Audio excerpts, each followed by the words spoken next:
Kutokushika ujauzito kwa wanawake wengi imekuwa ni changamoto ambayo imekuwa ni ya kawaida siku hizi, na hii sana sana inachangiwa na matatizo mbalimbali ikiwepo vyakula vyenye sukari nyingi, kemikali, lakini pia uzito mkubwa, maambukizi kwenye mfumo wa uzazi, tatizo la polycystic ovarian syndrome na matatizo mengine mengi kama msongo wa mawazo. Tatizo hili linapelekea mirija kuziba, mayai kutopevuka, lakini pia kumaliza muda mrefu ukijaribu kushika ujauzito unashindikana.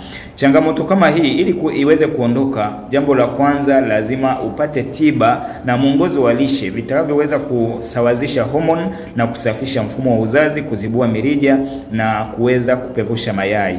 Na ili kuweza kuipata, na shauri utumie CPE Natural Cetical. Hii ndio ina kazi nzuri sana kwenye mfumo wa uzazi, ambapo mwanamke utaitumia kwa muda wa miezi 3 mfululizo, lengo ikiwa ni kutoa sumu kwenye kizazi na kusafisha hormone za uzazi, kuzibua mirija na kuimarisha utendaji kazi wa kuta za uzazi, sambamba na kutibu maambukizi kwenye mfumo wa uzazi. Tiba hizi ili kuweza kuzipata, unatakiwa kuzipata kutoka kwa mwili.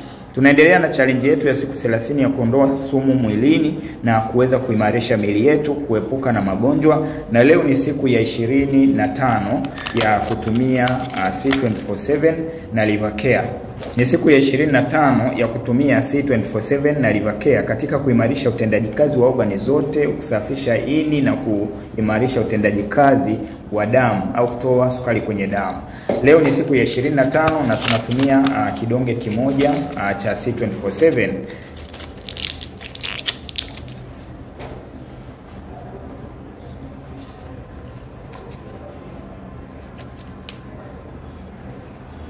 Dozi hii ya mwezi ya kusafisha mwili mzima na kujiepusha na magonjwa ni shilingi 192. Ili kuipata nitafute WhatsApp kwa namba inayoonekana hapo, lakini pia komenti neno niunge kujiunga na group letu la mafunzo ya uzazi bure.